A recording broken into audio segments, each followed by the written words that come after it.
السلام علیکم لسنر، آج میں ریڈ کرنے جا رہی ہوں ناول دل کے داغ کی۔ چلیے شروع کرتے ہیں۔ زالے زینب کے ساتھ گھر میں داخل ہوئی تو اندرونی بیٹھک سے باتوں کی آوازیں آ رہی تھیں۔ وہ لوگ بھی سیدھے در کو ہی آ گئیں۔ دروازے کے بالکل سامنے ہاجرہ کو بیٹھا دیکھ کر زالے نے چھوٹتے ہی کہا، زینی، تو کہہ رہی تھی تم سو رہی ہو؟ ہاں، اس کو جب کہیں گھومنے کے لیے نکلنا ہوتا ہے یہ مجھے سلا کر ہی جاتی ہے۔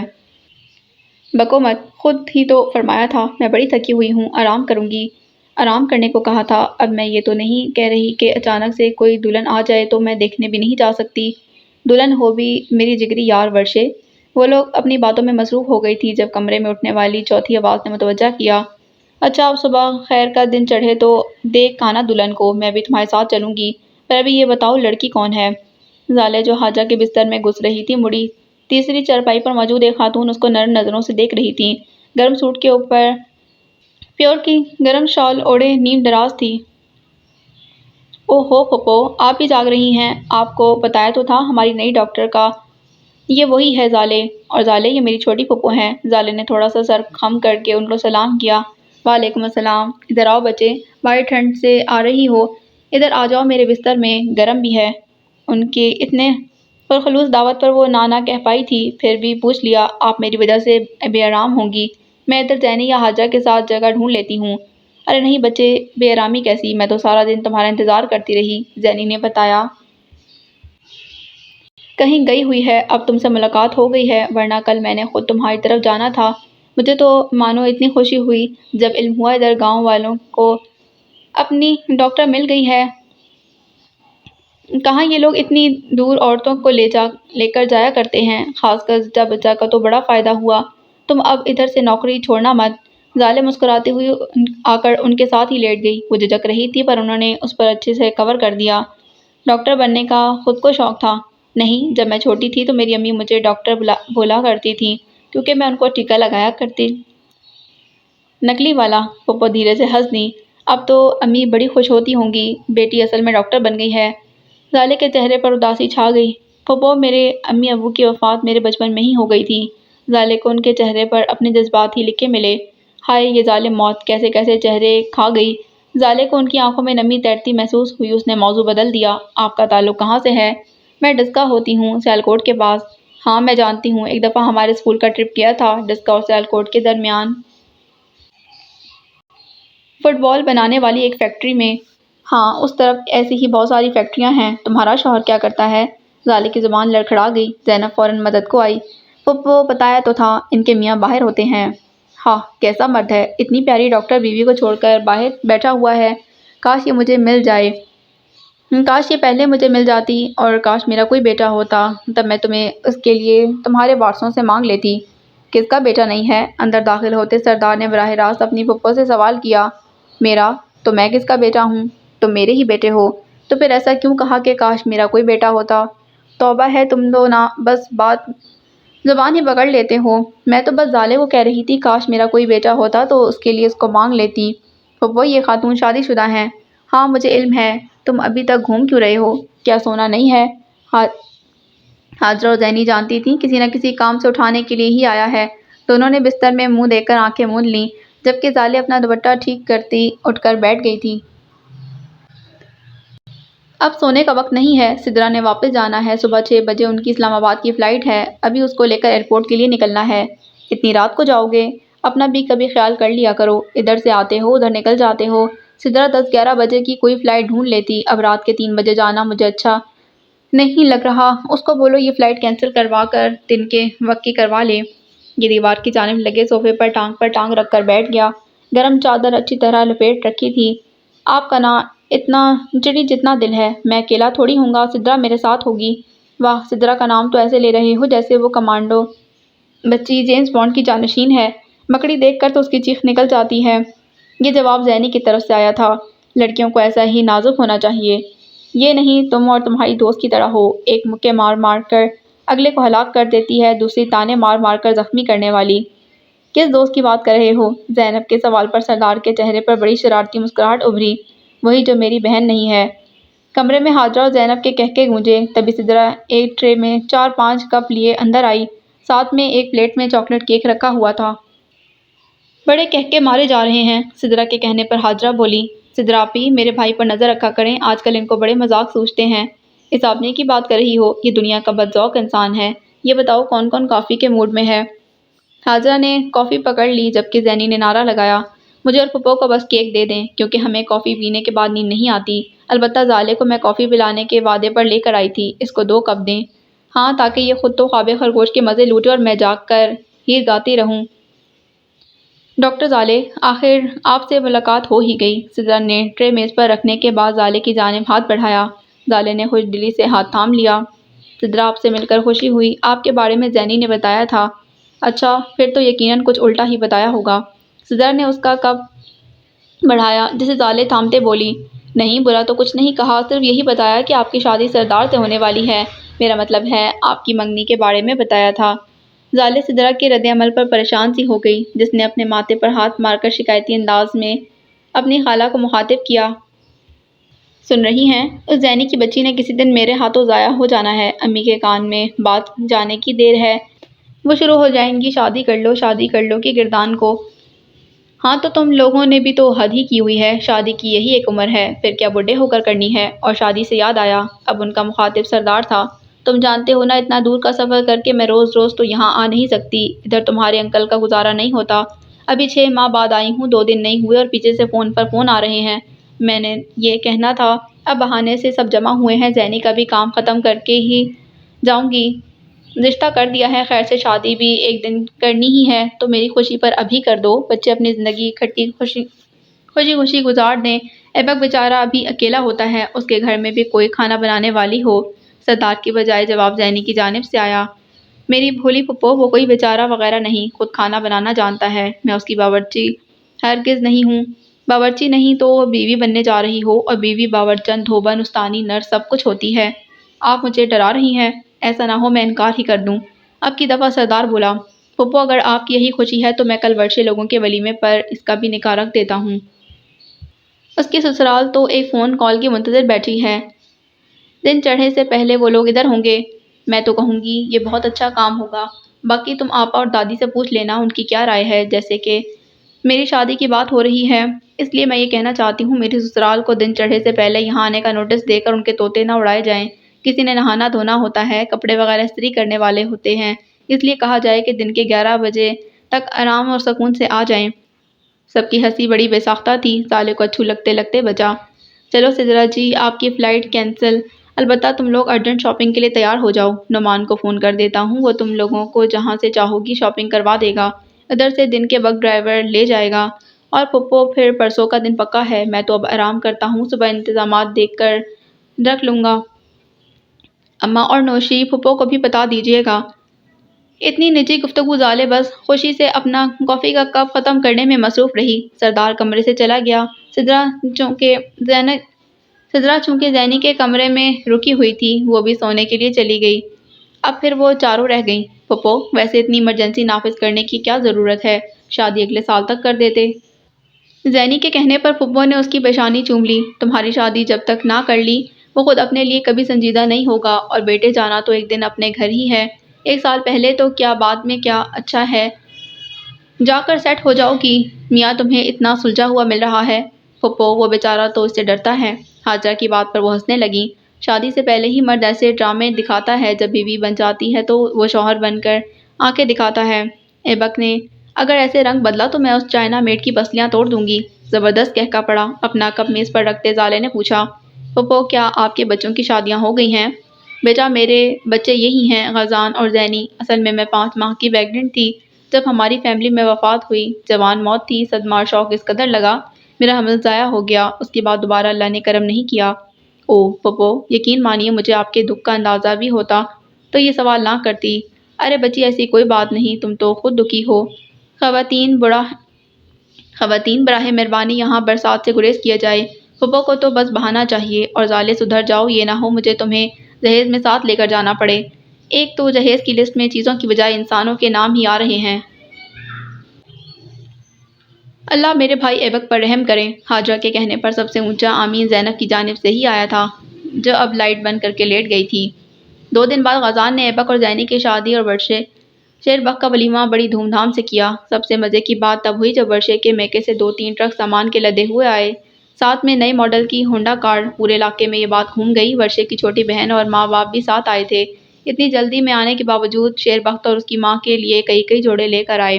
سب مہمانوں کے درمیان ورشے کے بابا نے زالے کو اپنے ساتھ کھڑا کیا اور سب کو بتایا، یہ میری بیٹی اگر بروقت مجھے نہ جھنجھوڑتی تو میری ورشے مجھ سے ساری عمر کے لیے چھوٹ جاتی۔ زالے نے جتاتی نظروں سے غازان کو دیکھا جو جواب میں اب دھیرے سے مسکرا دیا تھا۔ وہ خاص طور پر زالے کے لیے گفٹ لائے جنہیں لینے سے اس نے انکار کرنا چاہا تو انہوں نے پیار سے ٹوک دیا، بچے تم تو آج سے میری ورشے کی طرح ہی بیٹی ہو، جب بھی کسی چیز کی ضرورت ہو، کوئی کام ہو، اپنے اس باپ کو آواز دینا، میں جس قابل بھی ہوا اپنا حصہ ضرور ڈالوں گا۔ اور دوسری جانب تم شیر بخت کی بہن ہو، اب تو زندگی کا ساتھ ہے۔ ورشے کے چہرے پر سجی خوشی کا نور اترا ہوا تھا۔ شیر بخت چوری چوری اس کو دیکھ لیتا، پھر دل میں مسکراتا رہتا۔ زینی کے بھائی نے کوئی کسر نہ چھوڑی تھی، ہر چیز ہر بات کا خاص خیال رکھا۔ رخصتی کے وقت زینی نے ثابت کر دیا کہ آخر وہ ایک لڑکی ہی تھی، خود بھی روتی رہی، اپنے ساتھ سب کو رلایا بھی خوب۔ شادی والے دن ہی دونوں شام کی فلائٹ سے چین چلے گئے، جہاں اگلا ایک ہفتہ انہوں نے ایبک کی ماں کے ساتھ گزارنا تھا، جس نے خاص بلاوا دے کر ان دونوں کو اپنے پاس بلوایا تھا۔ ورشے اور شیر بخت کی زندگی جیسی تھی وہیں سے دوبارہ سٹارٹ ہو گئی۔ وہ صبح ورشے کو ساتھ لے کر گھر سے نکلتا، اس کو اس کے کالج چھوڑتا، وہ زالے کے ساتھ کلینک جاتا، واپسی پر زالے کو ہاسٹل چھوڑ کر ورشے کے ساتھ گھر آ جاتا۔ پری ذات کو بیٹے کی شادی کے اتنے فائدے ملے تھے کہ ان کے بدلے میں وہ ان دونوں کو 2 وقت کا کھانا بنا کر دیتی تھی، باقی کے سارے کام دونوں نے آپس میں بانٹ لیے تھے۔ صبح کا ناشتہ ورشے بناتی، برتن شیر بخت دھوتا، کپڑے بھی اپنے وہ خود ہی استری کر لیتا۔ سسرال کی جانب سے اتنا کچھ ملنے کے بعد بھی شیر بخت کی طبیعت میں رتی بھر فرق نہ آیا۔ جیسا سادہ مزاج وہ تھا، 2 ہفتے گزر جانے کے بعد بھی ویسا ہی تھا۔ اس کی اس بات نے ورشے کو اپنا گرویدہ بنا لیا۔ جب وہ بڑے مزے سے چہرے پر الجھن اور تھکاوٹ لیے ریاضی کی کتاب لے کر ورشے کے پاس بیٹھ کر کہتا، تم سمجھا دو نا، میرے تو کچھ پلے نہیں پڑا۔ ورشے کو اس کی شکل دیکھ کر ہی گدگدی ہونے لگتی۔ مسلسل ہونے والی بارشوں کا نتیجہ سامنے بہت بڑے سیلاب کی شکل میں آیا تھا۔ کئی گاؤں ڈوب گئے تھے، مگر یہ علاقہ چونکہ اونچائی پر ہونے کی وجہ سے بچا ہوا تھا۔ اب یہاں سے متاثرہ لوگوں کے لیے مدد بھیجی جا رہی تھی۔ کچھ لوگ اپنے طور پر کر رہے تھے، کچھ فوج کے ذریعے اپنا سامان وغیرہ بھیج رہے تھے۔ زالے مالی امداد تو اتنی نہ کر پائی پر آرمی کا نوائی کے ساتھ خود آ گئی تھی۔ ان کی ڈاکٹروں کی ٹیم کے ساتھ کام کرتے پورا ہفتہ گزر گیا تھا۔ یہاں فون وغیرہ کی سہولت کوئی نہیں تھی، جو ایک موبائل اس کے پاس موجود تھا اس کی ویسے ہی بیٹری ختم تھی، اس لیے آج کل اس کا کسی کے ساتھ کوئی رابطہ نہیں تھا۔ سارا دن متاثرین کے مختلف کیمپوں میں ڈیوٹی دیتے گزرتا۔ بڑے تو جیسے تیسے گزارا کر ہی رہے تھے، مگر زیادہ برا حال بچوں کا تھا۔ ایک تو بیماریاں، اوپر سے خوراک کی کمی، ماحول کی ہب، سب پہلو مل کر مشکلات پیدا کر رہے تھے۔ پاک فوج ہمیشہ کی طرح اپنی خدمات احسن طریقے سے پیش کر رہی تھی۔ کئی ایسے علاقے جہاں سڑکیں بہہ جانے کی وجہ سے زمینی رابطہ منقطع ہو چکا تھا، وہاں ہیلی کاپٹر کے ذریعے خوراک پھینکی جا رہی تھی۔ لینڈنگ کی جگہ نہ ہونے کی وجہ سے زالے اور 2 اور ڈاکٹر آج ہی ادھر ہیلی کاپٹر کے ذریعے اتارے گئے تھے۔ صبح 7 بجے وہ لوگ آئے تھے، اب شام کے 5 ہو رہے تھے۔ تمام ایمرجنسی مدد دینے کے بعد ان تینوں کو اب تھوڑی فراغت ملی تھی۔ گاؤں والوں نے ان کے لیے دال چاول بنا کر تیار کر رکھے تھے۔ ہاتھ دھو کر وہ لوگ کھانا کھانے کو بیٹھے۔ زالے کے ساتھ ایک آدمی جبکہ ایک خاتون ڈاکٹر ہی تھیں۔ تینوں نے اپنی بھاری بیگ خود اٹھائے ہوئے تھے، جن میں پانی، پروٹین بار، ایمرجنسی کے لیے کپڑوں کا ایک جوڑا اور ڈھیر ساری دوائیاں تھیں۔ زیادہ لوگوں کا ڈائریا کا مسئلہ ہو رہا تھا، کئی ایک کو چوٹیں آئی تھیں، ان کی ڈریسنگ کرتے، ٹیٹنس کے ٹیکے لگاتے، اسی طرح وہ ایک جگہ سے دوسری جگہ منتقل کر دیے جاتے۔ زالے نے پچھلے 2 دن سے جینز اور کرتا پہن رکھا تھا، سر پر اسکارف کے اوپر کیپ ڈالی ہوئی تھی۔ جینز کا فائدہ یہ تھا کہ یہاں اتنا وقت اور انتظام نہیں تھا جہاں آپ صبح شام نہا دھو کر لباس تبدیل کرتے پھریں۔ اس صورت میں جینز اتنی جلدی گندی نظر نہیں آتی تھی۔ اس نے پیٹ بھر کر دال چاول کھائے، چائے کا کپ دیا گیا، جسے پکڑ کر وہ ایک منڈیر پر آ کر بیٹھ گئی، جہاں سے ارد گرد کا سارا علاقہ پانی میں ڈوبا نظر آ رہا تھا۔ کئی گھروں میں پانی آ جانے کی وجہ سے گاؤں والوں نے سرکاری اسکول کی عمارت میں پناہ لی ہوئی تھی، وہیں اکٹھا کھانا پکتا، سب کھا لیتے۔ ڈاکٹروں کی ٹیم بھی وہیں رکی ہوئی تھی۔ یہاں یوں اکیلے بیٹھ کر زالے پر ایک دم اپنے اندر ڈھیر ساری اداسی اترتی محسوس ہوئی۔ کچھ اثر شاید ڈوبتے سورج کے منظر کا تھا، مگر اپنی ساری زندگی ایک مذاق ہی معلوم ہو رہی تھی۔ کہاں سے چل کر کہاں پہنچی تھی، اب نہ جانے اور کہاں جانا تھا۔ کالیا کی جانب سے مسلسل خاموشی نے اس کو اندر سے کھوکھلا کر دیا تھا، کیونکہ وہ لاشعوری طور پر ہر وقت اس کی منتظر رہتی، آتے جاتے راستوں میں کھوج سے ارد گرد دیکھتی، شاید وہ کہیں بیٹھ کر اس کو دیکھ رہا ہو۔ آج کل یہ سوچ بھی دماغ میں گھر بنا رہی تھی۔ کیا اس کو کالیہ سے صلاح لے کر آگے بڑھ جانا چاہیے؟ کبھی احساس شدت سے ہوتا کہ خود کو شادی شدہ بتا کر بڑی غلطی کی ہے، کیونکہ اب اگر طلاق بھی لی تو وہ ایک بہت بڑی خبر بن کر پھیلے گی۔ جتنے منہ ہوں گے اتنی باتیں نکلیں گی۔ اپنا نام پکارے جانے پر اس نے مڑ کر دیکھا، سامنے ایک انجان شکل و صورت کا نوجوان کھڑا تھا۔ کیا آپ ہی ڈاکٹر زالے ہیں؟ وہ حیرت کے زیر اثر اپنی جگہ سے اٹھی۔ جی میں ہی ہوں، کیا کوئی ایمرجنسی ہے؟ پہلا خیال یہی آیا، دوسرے ڈاکٹروں نے بلایا ہوگا، پر وہ دونوں ابھی تک کھانے پینے میں مصروف نظر آئے۔ میم میرا نام کاشف ہے، میں کالیہ کا بندہ ہوں، مجھے خوشی محمد نے یہاں آپ کو لینے کے لیے بھیجا ہے۔ وہ آنکھیں پھاڑ کر اس کو ایسے دیکھے گئی جیسے اس نے کسی فورن زبان میں کچھ بولا ہو جو اس کی سمجھ سے باہر ہے۔ کاشف کو دوبارہ بولنا پڑا۔ میم پلیز، ہمارے پاس اتنا وقت نہیں، سورج ڈوبنے سے پہلے ہمیں یہاں سے نکلنا ہے۔ بڑی مشکل سے سانس کھینچی اور خشک لبوں پر زبان پھیرتے پوچھا، کیا کالیہ کو کچھ ہوا ہے؟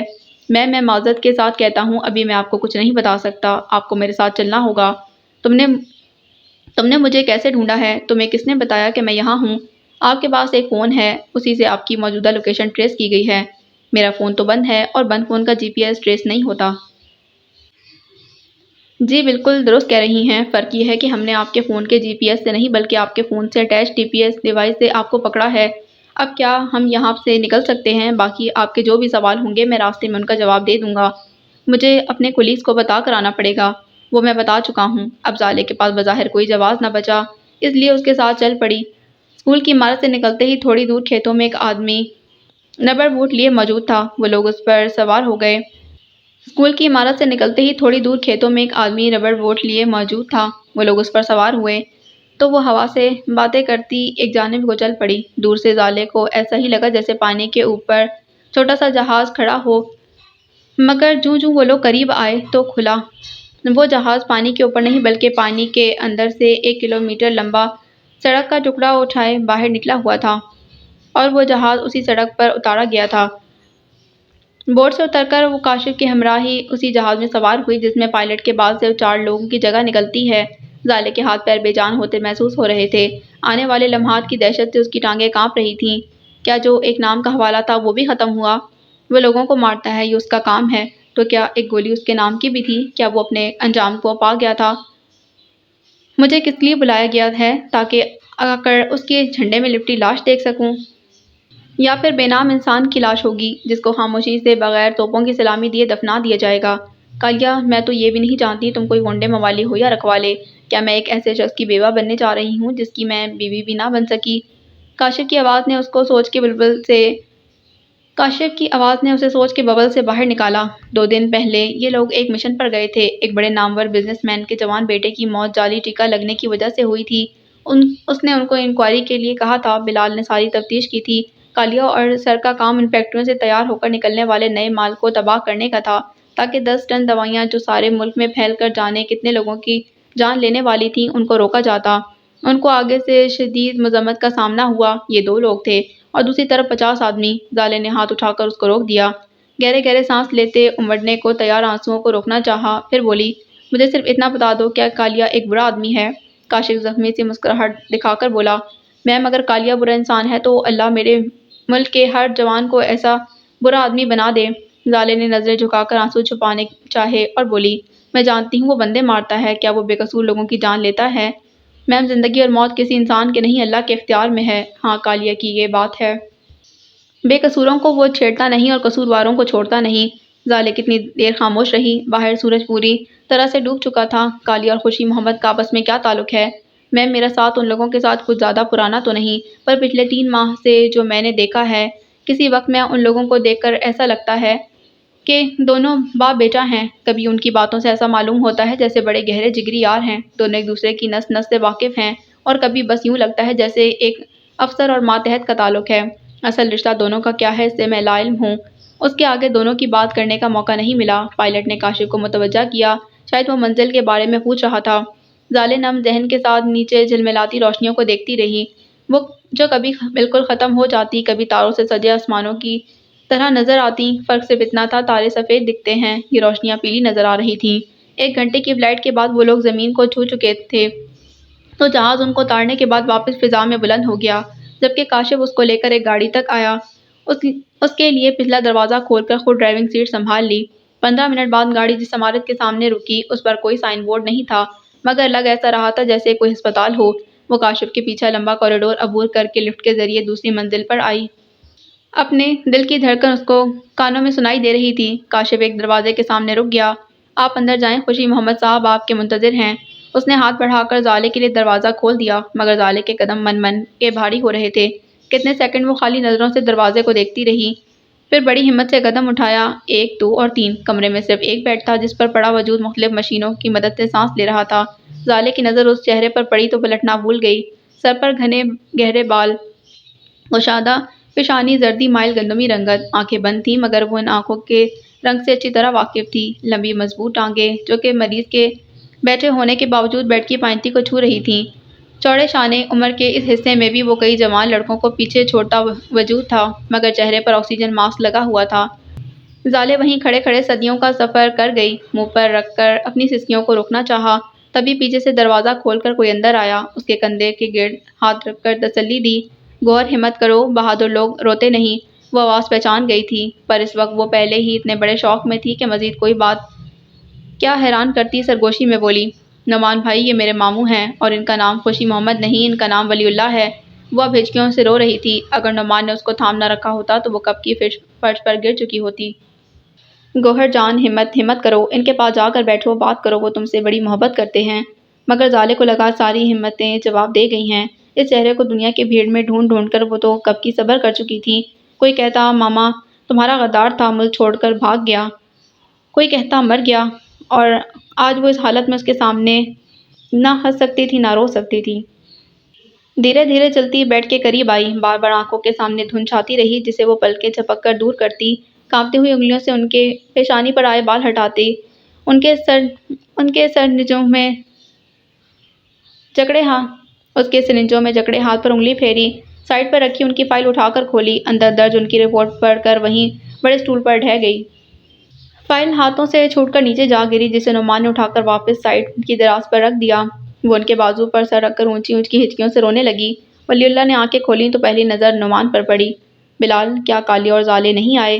ان کی سانسیں دھنکی کی طرح چل رہی تھیں، ہر سانس اندر کھینچا بڑا تکلیف دہ عمل ثابت ہو رہا تھا۔ سر، کالیہ سے ابھی رابطہ ممکن ہوا ہے، وہ پہنچ رہا ہے، اور زالے آپ کے پاس بیٹھی ہیں۔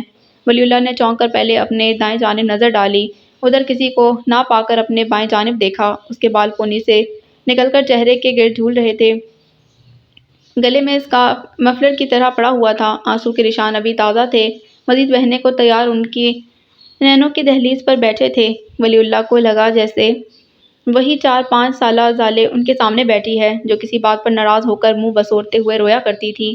فرق صرف اتنا تھا، تب اس کے رونے کی آواز میں اتنا درد نہیں تھا، آج اس کی آواز درد سے پھٹ رہی تھی۔ یوں لگ رہا تھا گولیوں نے ولی اللہ کے بجائے زالے کا جگر چھلنی کر دیا ہے۔ کیا ضرورت تھی آج بھی مجھ سے ملنے کی؟ کیا ضرورت تھی؟ ساری زندگی مجھ سے بھاگتے رہے، آج مجھے کیوں بلایا ہے؟ آپ جانتے ہیں، آپ کو اچھی طرح علم ہے نا کہ میں نے اپنے 2 جان سے پیارے لوگوں کی لاشیں اٹھتی دیکھی ہیں۔ کیا میرے مقدر میں صرف لاشیں دیکھنا ہی لکھا ہے؟ میں آپ کو مرتے دیکھنا نہیں چاہتی۔ ماموں، میرے ساتھ ایسا تو نہ کریں۔ سارے لوگوں کی مدد کو آتے رہے اور مجھے ہی اکیلا چھوڑ دیا۔ میں کس غم کو روں؟ مجھے تڑپتا سسکتا دیکھ کر آپ کو میرے پاس آنا چاہیے تھا، اور آج میں آپ کو اس طرح سے کیسے دیکھ لوں؟ آپ میری ماں کی شکل و صورت ہیں، آپ وہ ہیں جن سے انہوں نے اپنی جان سے زیادہ محبت کی ہے۔ ان کے آخری وقت میں ان کے پاس نہیں تھے، تب بھی میں اکیلی وہاں تھی۔ جانتے ہیں، مرتے وقت لوگ کلمہ پڑھتے ہیں۔ آپ کی بہن نے اپنی آخری سانسوں میں آپ کا نام لیا تھا، ان کو ان کے شوہر نے دھوکہ دیا، وہ خاموشی سے چلی گئیں۔ میرے بارے میں نہیں سوچا، کیا ہوگا؟ ذرا سوچیں، زمین کی جان سے پیاری گڑیا، وہ کس کے حوالے کر کے جاتیں؟ آپ کے حوالے کرتیں۔ وہ مجھے آپ کے حوالے کر گئی تھیں۔ آپ گھر آئے اور مجھے ملے بغیر چلے گئے۔ پھر بابا کی لاش آئی، ان کو مارتے وقت آپ کو یہ خیال کیوں نہ آیا کہ وہ شخص زرمین کا قاتل ہی صحیح، زالے کا باپ تو تھا؟ کیسے 5 سال کی زالے دونوں کو مٹی کے نیچے جاتے دیکھے گی؟ اگر ان کو چھیننا ہی تھا تو اس کے بعد مجھے اپنے ساتھ کیوں نہیں رکھا؟ وہ آنسوؤں کے درمیان بولے جا رہی تھی۔ ولی اللہ بڑی ہمت سے سب کچھ سنتے رہے، آنکھوں کی جلن مٹانے کو بار بار جھپکتے جا رہے تھے۔ اب آپ نے مجھے بلایا جب خود جا رہے ہیں، ایسا تو کوئی دشمن کے ساتھ بھی نہیں کرتا ماموں۔ آپ کو کیوں لگا کہ آپ کی زالے آپ کو بنو مٹی تلے جاتے بڑے حوصلے سے دیکھ لے گی؟ ابھی سے 2 گھنٹے پہلے میں بڑی باہمت تھی، میں سوچ رہی تھی آپ کے کالیہ سے طلاق لے کر آگے بڑھ جاؤں گی، پر آپ نے تو مجھے توڑ دیا ہے، میری ساری ہمت نچوڑ لی ہے۔ اللہ سے کہیں کہ میری ماں کو لے گئے ہیں، ٹھیک ہے، باپ بھی انہیں واپس دے دیا، کم از کم مجھ سے ولی اللہ ماموں تو نہ چھینے۔ میں اپنے سارے غم بھول جاؤں گی۔ ماموں ایک دفعہ آپ ٹھیک ہو جائیں۔ کیوں مجھے اس دن فون پر سچ نہ بتایا؟ کیوں خوشی محمد بن کر بات کی؟ کیوں مجھے بتایا کیوں نہیں کہ زالے تمہارا ماموں ولی اللہ بول رہا ہوں؟ آپ کا کیا چلا جاتا؟ کم از کم وہ کچھ وقت میں آپ کے ساتھ گزار لیتی۔ وہ جو ان کا ہاتھ اپنے ہاتھوں میں لیے بیٹھی تھی۔ دروازے سے اندر آتے آدمی کو دیکھ کر اس کے آنسو پل بھر کو تھم گئے۔ کالی لانگ نیک کے بازوں والی شرٹ جو بالکل اس کے جسم کے ساتھ فکس تھی، کالا ہی ٹراؤزر، کوہنی اور گھٹنوں پر کالے پیڈ بندھے تھے، کالے بھاری بوٹ، سر پر کالی اونی ٹوپی، ہاتھ میں اور چہرہ بھی کالا۔ اس کا سارا حلیہ کمانڈو والا تھا، جیسے ابھی ابھی فیلڈ سے اٹھ کر آ رہا تھا۔ وہ ساری نئی پیدا ہونے والی صورتحال سے 1 گھنٹہ تک لا علم تھا، تندہی سے اپنے اگلے مشن میں مصروف تھا۔ اسے دیکھتے ہی زالے کے اندر نفرت اور غصہ امڑ آیا۔ تیزی سے اپنی جگہ سے اٹھ کر اس کی جانب بڑھی۔ اس کو یوں سامنے دیکھ کر ایک پل کو تو بوکھلا کر رہ گیا، جس نے چھوٹتے ہی اس کے چہرے پر تھپڑوں کی بارش شروع کر دی تھی۔ تم جانتے تھے سارا وقت یہ تمہارے ساتھ موجود تھے اور تم نے مجھے لا علم رکھا۔ تم کون ہو؟ کیا لگتے ہو ان کے؟ یہ میرے ماموں ہیں، سب سے زیادہ حق ان پر میرا تھا۔ بڑا میرے پر احسان کرتے رہے ہو، تب ہے تمہاری مردانگی پر، تب ہے تم پر۔ آ جاؤ، ان سے آخری دفعہ مل لو، اور یہ یاد رکھنا کہ میں تمہیں کبھی معاف نہیں کروں گی۔ اب تک وہ اپنے حواس بحال کر چکا تھا۔ بڑی آسانی سے زالے کے دونوں ہاتھ اپنے ہاتھ میں لے کر پکڑ لیے۔ ہر دفعہ ملنے پر میری پٹائی کرنا کوئی تمہارا فرض بنا ہوا ہے؟ وہی باریک آواز۔ اور دوسری بات، تم کان کھول کر سن لو، کوئی کہیں نہیں جا رہا۔ یہ جو حضرت بیڈ پر بیمار پڑے نظر آ رہے ہیں، تم ان کو نہیں جانتی۔ میں نے ان کو حفظ کیا ہوا ہے۔ یقین مانو تمہیں یہاں بلا کر میری بینڈ بجانے کے علاوہ اور کوئی مقصد نہیں ہونا۔ پھر اسی طرح اس کے ہاتھ تھامے بیڈ کے قریب بیروں کی جانب کھڑا ہو گیا۔ ہو گئی تسلی؟ پورے 3 تھپڑ پڑے ہیں، اب شرافت سے اٹھ کر یہ ڈرامہ ختم کریں۔ حد ہو گئی ہے۔ کہاں سے؟ میں نے دوڑ لگائی۔ ایک تو اس کاشف کی پھیٹی لگنے والی ہے، ایک ہی بات کیے جا رہا تھا، ایمرجنسی ہو گئی ہے، فوراً پہنچیں۔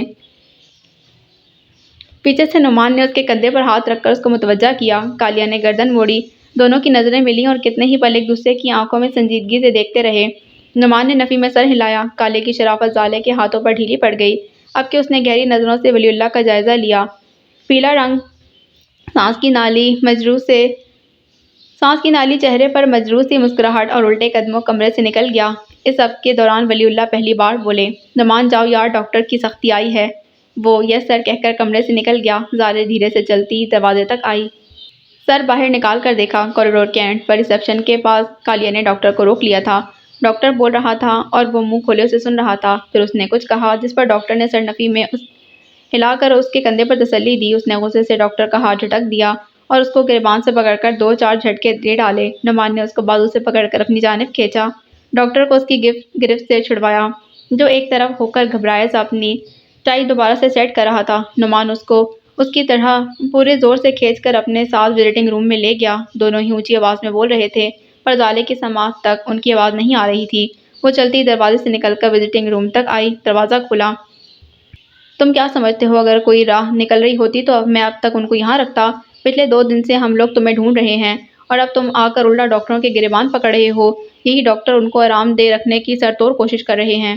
خاک کوشش کر رہے ہیں؟ ابھی وہ ڈاکٹر کیا بک رہا تھا، کمینہ کہتا ہے مریض کا بچنا مشکل ہے، اور تم کہہ رہے ہو یہ لوگ سر توڑ کوشش کر رہے ہیں۔ تم انتظامات کراؤ، میں ان کو کسی بہتر جگہ پر لے جانا چاہتا ہوں۔ زالے کی آواز پر دونوں نے چونک کر دروازے کی جانب دیکھا۔ جو کچھ نعمان بھائی نے کہا اور جو ڈاکٹر کہتا ہے یہی سچ ہے۔ میں نے ان کی رپورٹ پڑھی ہے۔ ماموں کے جسم میں کل 11 گولیاں لگی ہیں، آپریشن کے ذریعے 2 گولیاں نکال لی گئی۔ باقی کی 9 گولیاں ابھی بھی ان کے جسم میں موجود ہیں، جہاں سے نکالنا ناممکن ہے۔ اگر ڈاکٹر رسک لیتا بھی ہے تو کامیاب نہیں ہوگا۔ ان کے جسم کا خون پہلے ہی بہت نکل چکا ہے۔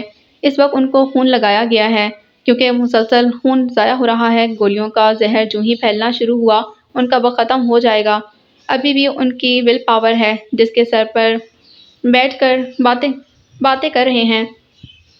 اس وقت تکلیف میں ہیں، ان کے لیے لیٹنا بھی ممکن نہیں۔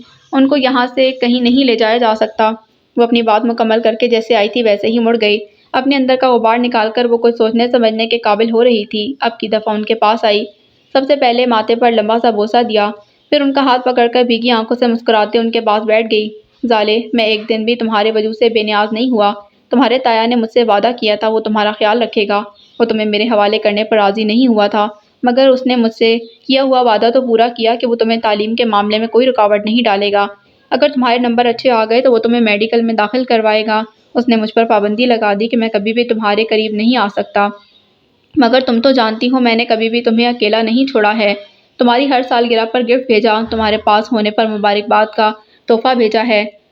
سالے تم تو میری زرمینہ کی نشانی ہو، تمہیں کیسے بھول جاتا۔ وہ کب کا آ کر ان کے بیڈ پر سر جھکا کر بیٹھا ان کو سن رہا تھا، بالآخر بول اٹھا۔ ڈاکٹر نے آپ کو زیادہ بولنے سے منع کیا ہوا ہے۔ یار آج تو مجھ پر پابندیاں نہ لگاؤ، میری بیٹی آئی ہوئی ہے، تم اٹھ کر اپنا منہ ہاتھ دھو کر آؤ تاکہ اپنی زندگی میں ہی امانت کو اس کے اصل مالک کے حوالے کر دوں۔ سر میں یہاں سے نہیں ہٹ رہا۔ اوئے یار میں تمہیں کون سا کراچی بھیج رہا ہوں، یہ سامنے واش روم ہے، میں جانتا ہوں۔ وہ جانتا تھا اب جب تک منہ دھو کر نہیں آئے گا وہ بات چھوڑیں گے نہیں۔ ان کی تکلیف کا سوچ کر پہلے اس نے اپنے گلے کے گرد لگی ڈیوائس کو اتار کر میز پر رکھا اور پھر اپنے گھٹنوں کے پیڈ کھولے، اس کے بعد کونیوں کی پیڈ بھی اتار کر میز پر رکھے، ٹوپی اتار کر وہیں رکھ دی، بازو فولڈ کرتا واش روم کی جانب بڑھ گیا۔ زالے جی ماموں، وہ جو تمہارا کالیا ہے نا اصل میں میرا غازی ہے۔ وہ ناسمجھی سے ان کو دیکھ رہی تھی جبکہ انہوں نے واش روم سے نکلتے شخص کی جانب اشارہ کیا۔ وہ کوئی اور نہیں سردار غازان تھا۔ تولیے سے چہرہ صاف کرتا آ کر پھر ان کے بیڈ پر بیٹھ گیا۔ زالے کی جانب اس کی پشت تھی اور زالے کے تمام الفاظ اس کا ساتھ چھوڑ گئے۔ وہ خوش آنکھوں سے اس کی چوڑی پشت دیکھے گئی۔ زالے جی ماموں، غازی کے ساتھ تمہارا نکاح میری مرضی سے ہوا تھا۔ اب کے زالے کی آواز بھرائی ہوئی تھی۔ جی ماموں، غازی سردار احمد یار کا بیٹا ہے، پر میرا بیٹا نہ ہونے کے باوجود غازی میرا دل ہے، یہی سوچ کر اس کی ہر خطا کو معاف کر دینا۔ ایک ہچکی بھر گئی۔ جی ماموں۔ غازی جی سر۔ زالے میرے جگر کا ٹکڑا ہے، میں جانتا ہوں سر۔ غازی جی سر۔ یہ تمہاری بیوی ہے، جانتا ہوں سر، تمہاری ذمہ داری ہے، مانتا ہوں سر، اس کا بہت زیادہ خیال رکھنا، انشاءاللہ سر۔ زالے جی ماموں، بیٹے تم اور میں ساتھ نہیں رہے، میرا جانا تمہیں اتنا محسوس نہیں ہونا، پر غازی کو سنبھال لینا، اس کو میں بڑا یاد آؤں گا۔ اور میرا ایک چھوٹا بیٹا ہے ایبک، وہ میں تم دونوں کے حوالے کر رہا ہوں، وہ بڑا حساس ہے، غازی اس کو ٹوٹنے مت دینا یار، وہ مجھے بڑا عزیز ہے، کل کو تم اس بچے کے ماموں ہوگے، تم تو زالے ان کی پھپھو ہوگی۔ وہ آنے والے خوبصورت دنوں کے تصور میں مسکرا رہے تھے اور وہ ان کے بازو پر سر رکھ کر سسکیاں دبا رہی تھی۔ جبکہ غازی خاموشی سے سن رہا تھا۔ بات کرتے کرتے ولی اللہ کو کھانسی شروع ہو گئی۔ غازی فوراً ان پر جھکا۔ کہا بھی ہے ڈاکٹر نے بولنے سے منع کیا ہے، پر ہمیشہ کی طرح اپنی منمانی کر لیں۔ ولی اللہ کا چہرہ سرخ ہو گیا، یہ ان کی تکلیف میں اضافے کی نشانی تھی۔ غازی نے ان کے ہاتھ کی پشت پر انگلی پھیرتے ہوئے اپنی آنکھ سے نکلنے والی ایک آوارہ قطرے کو بے دردی سے رگڑ دیا۔ ولی اللہ دھیرے سے مسکرائے۔ تم رو رہے ہو؟ یقین نہیں آ رہا ہے۔ ہارٹ سٹون سے بنا ہوا انسان بھی رو سکتا ہے۔ زالے نے چونک کر غازی کو دیکھا۔ وہ ولی اللہ کی پیشانی پر بوسہ دیتے بولا، آپ نے جو میرے ساتھ کیا ہے یہ بے وفائی ہے، ساری عمر ساتھ نبھانے کا دعویٰ کر کے اب بیچ راستے میں چھوڑ رہے ہیں، کس کے سہارے؟ میں نے تمہیں اس قابل بنا دیا ہے کہ غازی اب تمہیں سہاروں کی ضرورت نہیں ہے، تم خود بہت سوں کے لیے ڈھارس ہو۔ میرے لیے آپ کو تکلیف میں دیکھنا بہت مشکل ثابت ہو رہا ہے، بتائیں مجھے میں کیا کروں؟ مجھے ایسا محسوس ہو رہا ہے جیسے آج نئے سرے سے یتیم ہو جاؤں گا۔ تم میرے غازی ہو اور غازی بہادر ہوتے ہیں۔ بہادر بھی ہوں سر، ہوتے تو انسان ہی ہے نا۔ آپ میرے جگری یار ہیں، اب زالے سے یاری لگانا۔ زالے ولی اللہ تو نہیں ہے، ولی اللہ کی بیٹی تو ہے۔ وہ سر جھکائے سرگوشیاں کر رہا تھا، آنکھوں سے کبھی کبھی ایک قطرہ گر جاتا۔ زالے دم ساتھے اس کے کالے سیاہ گھنے بالوں والے سر کو دیکھ رہی تھی، جو مزید کہہ رہا تھا، زالے کو مجھ سے نفرت ہوگی، وہ میری بیٹی ہے، غازی سے صرف محبت کرے گی، غازی کو محبتیں راس نہیں آتی، زالے کو نصیحت کر جائیں یہ مجھ سے محبت نہ کرے، غازی کو جاننے والے اسے محبت کے بغیر رہ نہیں سکتے، پھر چھوڑ کیوں جاتے ہیں؟ مجھے آج تک اپنے باپ کی شکل نہیں بھولی، مگر کہیں سامنے نظر بھی نہیں آتے، میں آپ کو کہاں ڈھونڈوں گا؟ یار میں نے باپ سے محبت کی، وہ چلے گئے، چچا سے عشق تھا، وہ چلے گئے، دادا سے پیار تھا، وہ بھی نہیں رہے، ان سب کو میں نے آپ سے ڈھونڈ لیا، تھوڑا صبر آ گیا، اب آپ نے جانے کی ٹھان لی ہے، ایسا کریں مجھے بھی اپنے ساتھ لے جائیں۔ غازی آئی ایم سوری سر، شاید میں اس طرح باتیں کر کے آپ کو مایوس کر رہا ہوں، مگر یہ آزمائش میری اوقات سے باہر کی ہے، اللہ کی جانب سے ملنے والی ہر تکلیف انسان کی اوقات سے باہر ہی آتی ہے، ہمیں بس اندازہ نہیں ہوتا کہ ہم اصل میں کس قدر مضبوط ہیں۔ زالے یکٹک اس کو دیکھے جا رہی تھی، آج تک اس کو ایک الگ روپ میں دیکھا تھا، کالیا کے روپ میں، ہمت اور جرأت مند، نڈر، بے باک، پھر سردار غازان کے روپ میں، پیار کرنے والا بھائی، مان رکھنے والا بیٹا، سخت مزاج، جاگیردار، اور کالج کے روح رواں کی سیٹ پر وہ بالکل مختلف تھا، وہ حیران تھی، اتنے سارے رنگ صرف ایک انسان کے۔ اس وقت وہ ایک ہارے ہوئے انسان کی طرح بیٹھا تھا جس کے کندھے زندگی کے بوجھ سے جھک گئے تھے۔ زالے کو پریشان کر رہے ہو؟ وہ کیا سمجھے گی؟ سردار غزان اتنے چھوٹے دل کا مالک ہے، ولی اللہ نے ہلکے پھلکے انداز میں کہا۔ غزان جو اس کی موجودگی کو سراسر بھول چکا تھا، دھیرے سے گردن موڑ کر زالے کی جانب دیکھا۔ زالے کی آنکھیں پانیوں سے بھری ہوئی تھیں جو ایک لکیر کی صورت میں اتر گیا۔ دونوں کی آنکھیں ملیں، وہ پہلی دفعہ ملی۔ زالے کی آنکھوں میں حیرت ہی حیرت تھی، دکھ ہی دکھ تھا۔ غازی نے گردن واپس موڑ لی، چہرے پر دھیمی سی مسکراہٹ کھیلی۔ جو سازش آپ نے آج سے بہت سال پہلے کی تھی، آخر آج وہ کامیاب ہو ہی گئی۔ ولی اس کی بات کا مفہوم سمجھ کر ہنسے تھے، مگر تکلیف کی وجہ سے ہنسا نہ گیا۔ غازی کا ہاتھ بڑی نرمی سے ان کے سینے پر دھرا۔ آپ کو ماموں کی حالت کی خبر ہے، پھر بھی ان کو تنگ کر رہے ہیں؟ ہٹیں یہاں سے۔ زالے بیٹھ کے گرد چکر کاٹ کر غازی کی سائیڈ پر آئی اور اس کو بازو سے پکڑ کر کھڑا کرنا چاہا۔ غازی کی سرخ آنکھیں حیرت سے پھیلی، بھویں اوپر کو شوٹ کر گئے۔ اپنے بازو پر دھرے زالے کے ہاتھ کی جانب اشارہ کرتے ولی سے مخاطب ہوا، یعنی اب لوگ باقاعدہ روب ڈالیں گے؟ ولی کی آنکھوں میں بڑی خوبصورت روشنی تھی۔ غازی جانتا تھا ولی کے دل پر کیا بیت رہی ہوگی۔ یہ وہ عظیم شخص ہے جس نے اپنی ساری زندگی دوسروں کے لیے گزار دی۔ غازی نے ان لمحات کو لمبا کرنا چاہا جو ولی کو خوشی دے رہے تھے۔ زالے کا ہاتھ اپنے ہاتھ میں لیا، اس کے برابر کھڑا ہوا اور اس کے کندھے پر بازو پھیلا کر ساتھ لگا لیا۔ ہاں تو سر بتائیں، ہمارا کپل کیسا ہے؟ ساتھ کھڑے کیسے لگ رہے ہیں؟ اس کے اچانک قرب نے زالے کو بوکھلا کر رکھ دیا تھا۔ وہ اس کی گرفت سے نکلنے کی کوشش میں تھی، مگر غازی کی گرفت مضبوط تھی۔ غزان صاحب، آپ انتہائی شوخ انسان ہیں۔ مسز سردار، آپ مجھے شوہر صاحب کہہ کر مخاطب کر سکتی ہیں، یہ انداز تخاطب کانوں کو سکون دے گا۔ پہلے کم نام ہے جو ایک اور کا اضافہ چاہتے ہیں۔ دونوں ایک ساتھ کھڑے کس قدر شاندار لگ رہے تھے، اس کا عکس ولی کے چہرے پر دیکھا جا سکتا تھا، جہاں انتہائی پرسکون مسکراہٹ تھی۔ سر سمجھائیے ذرا میری زوجہ محترمہ کو، شوہر کا ٹائٹل میرے لیے کس قدر اعزازی ہے۔ ماموں، میں اس شخص کو ہرگز معاف نہیں کروں گی۔ مجھے کتنا ستایا ہے اور خود ہی بیٹھ کر میرا تماشا دیکھا۔ آپ کو پتہ ہے ایک دفعہ کالیہ صاحب آدھی رات کو میرے ہاسٹل والے کمرے میں آئے تھے اور غزان صاحب نے دن چڑھے مجھ پر نصیحتوں کی بارش کر دی۔ ولی اور غازی دونوں ہی ہنس رہے تھے۔ اب اتنا سا انجوائے کرنے کا تو میرا حق بنتا تھا، آخر اپنے آفیسر کی بیٹی بیاہی ہوئی تھی۔ بہانے سے اس کو مخاطب تو کرنا ہی تھا تاکہ وہ ہر وقت مجھے ہی سوچتی رہے، کسی اور کی جانب دھیان نہ جائے۔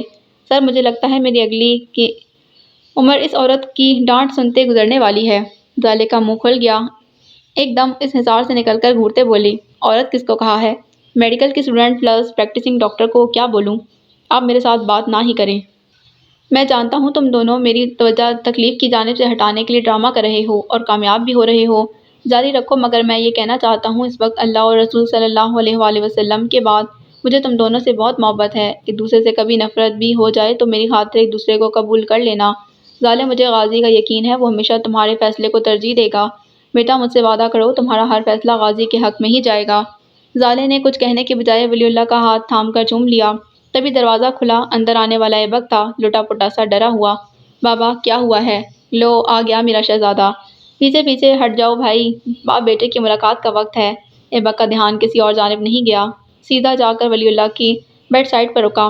میں آپ کی سروس چھڑوا رہا ہوں، بس اب سے ریٹائرمنٹ لیں، میرے ساتھ رہیں گے۔ وہ ان کا چہرہ دونوں ہاتھوں میں تھام کر جیسے کسی بچے سے مخاطب تھا۔ کانپتے ہاتھوں سے سائیڈ پر رکھی ان کی فائل اٹھا کر پڑھنے لگا، مگر برداشت کی شدت سے لب کانپ رہے تھے۔ بار بار سامنے کا منظر دھندلا جاتا، اس سے کچھ بھی پڑھا نہیں جا رہا تھا، اور جو کچھ ڈاکٹر نے بتا دیا تھا اس کے بعد مزید کچھ جاننے کی ضرورت نہ رہی تھی۔ ایبک، بابا، مجھے ایسا لگ رہا ہے جیسے میرا دل پھٹ جائے گا، وہ ڈاکٹر پتہ نہیں کیا کہہ رہا ہے۔ نعمان بھائی سب کو فون کر رہے ہیں، ایبک میرے پاس آؤ، مجھے چھوڑ کر نہ جائیں۔ وہ کسی ناراض بچے کی طرح ادھر ادھر دیکھتے مسلسل آنکھیں پوچھے جا رہا تھا۔ کیا ہوا اگر میں چلا جاؤں گا؟ میرے بعد تمہارے پاس غازی ہوگا۔ غازی بھائی ہے، باپ نہیں ہے۔ ایبک کی آواز میں شکوہ تھا۔ بڑا بھائی بھی تو باپ کی ہی جگہ ہے، مگر مجھے اپنے بابا چاہیے۔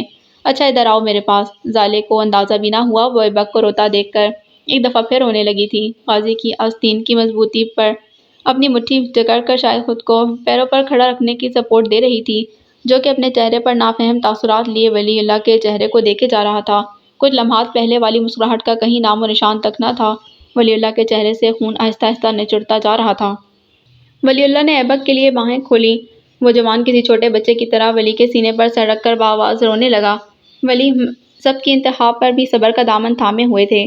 شفقت سے ایبک کے بالوں میں ہاتھ پھیرتے ہوئے اس کو رونے دے رہے تھے، کیونکہ ایک مضبوط انسان کے لیے ضروری ہے۔ وہ توڑ پھوڑ کے عمل سے بھی گزرے اور یہاں تو سبھی رفو کی ہوئی روحیں لیے پھر رہے تھے۔ جب ایبک کافی دیر رونے کے باوجود پیچھے نہ ہٹا تو غازی کو آگے بڑھنا پڑا۔ اس نے ایبک کو کندھے سے تھام کر پیچھے کو کھینچا، مگر ایبک نے احتجاج کرتے اپنے بازو ولی کے گرد مضبوط کر لیے۔ ایبک یار اب بس کرو۔ غازی کی بات پر ایبک پھر بپر کر اس پر جھپٹا۔ یہ سب آپ کا قصور ہے، کیوں ان کا خیال نہیں رکھا؟ آپ کے ہوتے ہوئے یہ حالت کو کیسے پہنچے؟ میں آپ پر کیس کر دوں گا، آپ جیل جائیں گے۔ ایبک غازی کو پنچ مارنے کی کوشش میں تھا۔ غازی نے اس کا ہاتھ درمیان میں روک لیا، پھر اس کو اپنے ساتھ لگا کر بازوؤں میں سمیٹ لیا۔ مجھے معاف کر دو، کاش میں ان کے ساتھ ہوتا، میں الگ جگہ پر تھا، ہمت پکڑو۔ وہ اس کی پیٹھ تھپکتے ہوئے دھیمے سے سمجھا رہا تھا۔ ایبک نے غازی کے گرد بازو ڈال دیے تھے اور اس کے کندھے پر چہرہ چھپا کر روتے بولا، میرے میں ہمت نہیں ہے، دنیا سے جانے والے کبھی واپس نہیں آتے، ان کو میرے بچے کھلانے تھے، بھائی کچھ کرو، کسی اور ڈاکٹر کے پاس لے جاؤ۔ ایبک نے سر اٹھا کر غازی کی آنکھوں میں دیکھا۔ اچھا چلو آؤ میرے ساتھ، چل کر ڈاکٹر سے بات کرتے ہیں۔ غازی بہانے سے ایبک کو کمرے سے لے گیا۔ ان دونوں کے جاتے ہی نعمان اور کاشف کمرے میں آ گئے۔ تھوڑی دیر بعد غازی اور ایبک واپس آ گئے۔ ایبک اب خاموش تھا، آ کر ولی اللہ کا ہاتھ تھام کر بیٹھ گیا۔ چند ادھر ادھر کی باتیں ہوئیں۔ ایک سیکنڈ ولی اللہ قرآنی آیات پڑھ رہے تھے، اگلے پل خاموشی سے آنکھیں میچ گئے۔ زندگی کا سفر تمام ہوا تھا۔ ایبک کے لیے وہ ایک گھنا سایہ دار درخت تھا، جس کی ٹھنڈی گوڑھی چھاؤں نے اس کو زمانے کے سرد و گرم سے بچا کر پھلدار درخت بنایا تھا۔ ایبک کا ہی نہیں، ہر اس انسان کا دل صدمے سے چور تھا جس نے اس انسان کے ساتھ وقت گزارا تھا، اسے جانا تھا۔ ایک گمنام ہیرو کی نماز جنازہ بعد نماز جمعہ بادشاہی مسجد میں ہزاروں لوگوں نے ادا کی تھی اور اس کو اس کی وصیت کے مطابق اس کی زمین کے پہلو میں سپرد خاک کر دیا گیا۔ ایک محبت کا باب ہمیشہ کے لیے بند ہو گیا، مگر وہ اپنے پیچھے کئی قافلے چھوڑ گیا تھا جن کی بنیاد محبت پر نہیں رکھی گئی تھی، مگر ان کو پروان میں محبت کا پانی پلا کر چڑھایا گیا تھا۔ اس شخص نے نہ شادی کی نہ بچے ہوئے۔ وہ جو کہتے ہیں جن کی اولاد نہ ہو ان کا نام آگے نہیں چلتا۔ کاش وہ ولی اللہ جیسے لوگوں سے واقف ہوتے جو اپنا خون دے کر دیے جلاتے ہیں، بغیر کسی لالچ کے محبت بانٹتے ہیں۔ آج اس کو رونے والوں کے آنسو خشک ہونے کا نام ہی نہ لے رہے تھے۔